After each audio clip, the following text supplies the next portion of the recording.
Bienvenue sur Africa 24 dans cette nouvelle édition du QG Weekend. Voici les titres de l'actualité. La nouvelle charte des partis politiques fait office de tamis au Bénin. Les dossiers de plusieurs formations politiques ont été jugés non conformes. Des décisions antidémocratiques selon l'opposition. Le Kenya lutte contre la pauvreté. Un nouveau modèle de paiement baptisé Inua Jamii a été déployé. Plus d'1 million de Kenyans bénéficient actuellement de ce programme national de sécurité sociale. Et l'Ouganda, première terre d'asile en Afrique, peine à abreuver ses réfugiés. L'eau potable vient à manquer, notamment dans le nord-ouest du pays, où sont situées de nombreuses zones d'installation.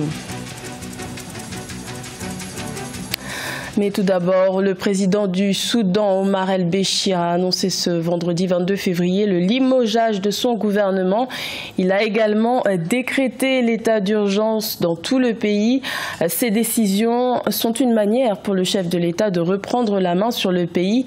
En effet, depuis le 19 décembre 2018, le Soudan est secoué par un mouvement de contestation inédit, du jamais vu depuis l'entrée en fonction du président Omar el-Béchir en 1989. Le Bénin est soumis depuis septembre 2018 à une nouvelle charte des partis politiques, une réglementation qui impose une régulation pour être jugée en conformité, mais plusieurs formations politiques de l'opposition n'ont pas obtenu ce précieux sésame à moins de 3 mois des élections législatives prévues le 28 avril, une décision décriée par l'opposition. Reportage de notre correspondant Leftiounou. Vive réaction à Cotonou après la déclaration de non-conformité à la nouvelle charte des partis politiques de plusieurs partis.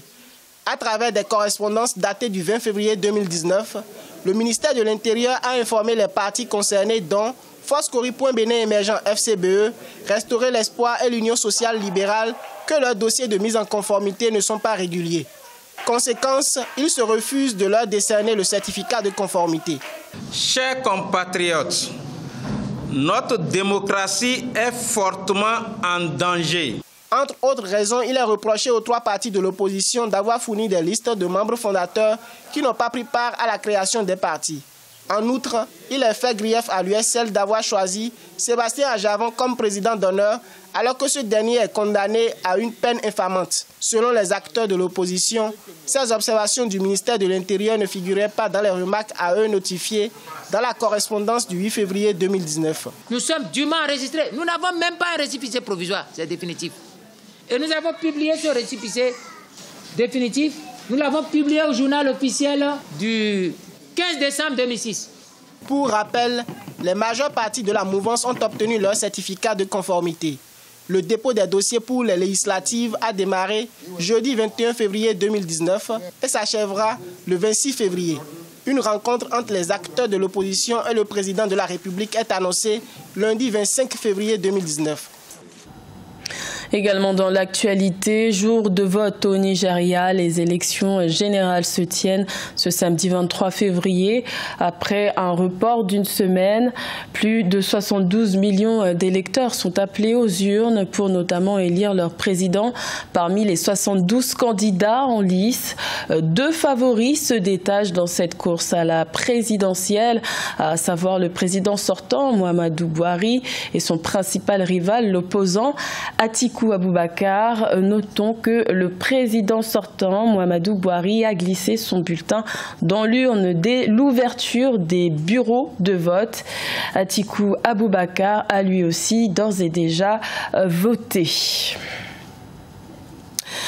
Le climat des affaires connaît une embellie en Côte d'Ivoire. Le nombre d'entreprises créées en 2018 a fait un bond de 26% selon le Centre de promotion des investissements et plus de 700 milliards de francs CFA d'investissements privés ont été captés. Reportage de notre correspondant Oliva Diacotan.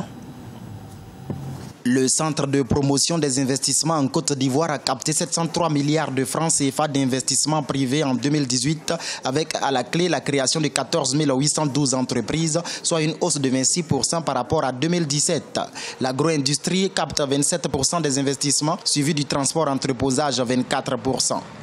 On n'est qu'à l'image des résultats économiques de la Côte d'Ivoire et on ne peut que se réjouir de ces éléments. Nous savons qu'il y a encore du chemin à faire, nous allons le parcourir, mais ce qui est déjà passé nous donne satisfaction et nous donne un bon espoir que les choses à venir seront encore meilleures.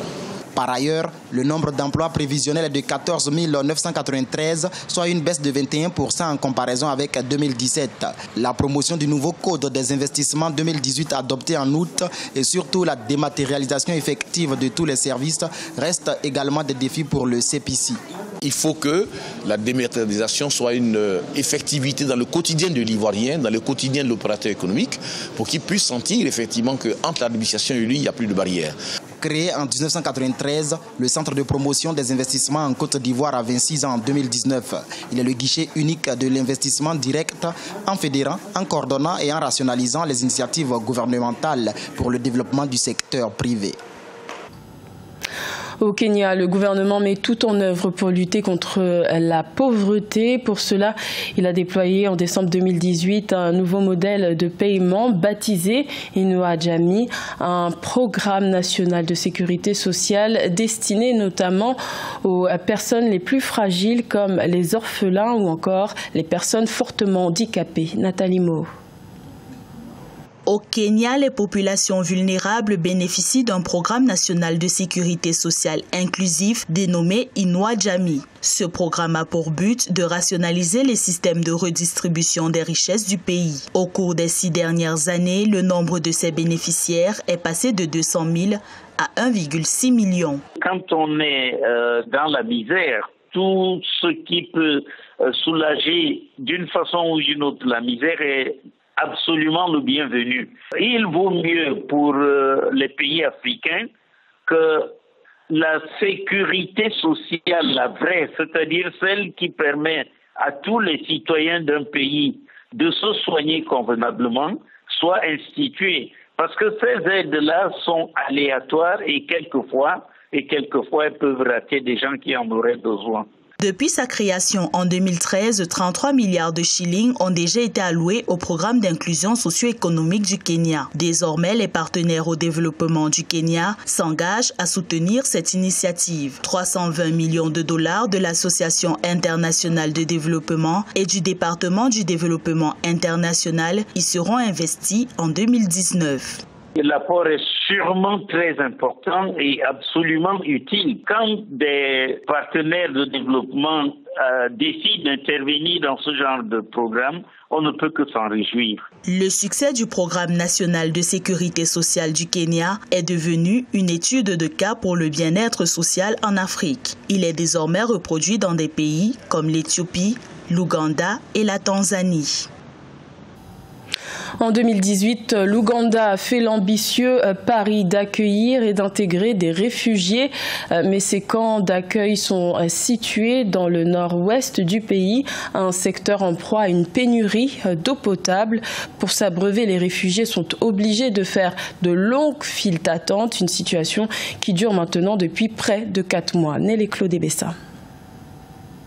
Avoir accès à l'eau potable est un véritable casse-tête pour les réfugiés dans le nord-ouest de l'Ouganda. De longues files d'attente constituées des femmes et des enfants se forment pendant des heures devant des points d'eau. Certains résidents imputent la pénurie d'eau à la saison sèche qui a commencé en novembre 2018. Pour les observateurs, les services d'approvisionnement en eau et d'assainissement existants ont été mis à l'épreuve par l'accroissement démographique lié à la croissance économique. De la période de décembre à février-mars, il y a une très longue saison sèche, pendant laquelle il y a donc l'absence de pluviométrie. Les populations se retrouvent rejetées à elles-mêmes. Il n'y a pas accès à l'eau de manière facile. Au camp de réfugiés de Palorinia, les habitants pointent du doigt la Croix-Rouge ougandaise qui a démantelé les stations de traitement d'eau dans la région. Une intervention survenue à la fin d'un contrat de la Croix-Rouge dans la région. L'État devrait pouvoir creuser des puits à des profondeurs allant moyennement autour de 60 mètres, qui devraient être, n'est-ce pas, des sources d'eau potable entretenues de manière continue pour pouvoir faire la petite irrigation, parce que aussi cela pourra permettre de faire de petits jardinages.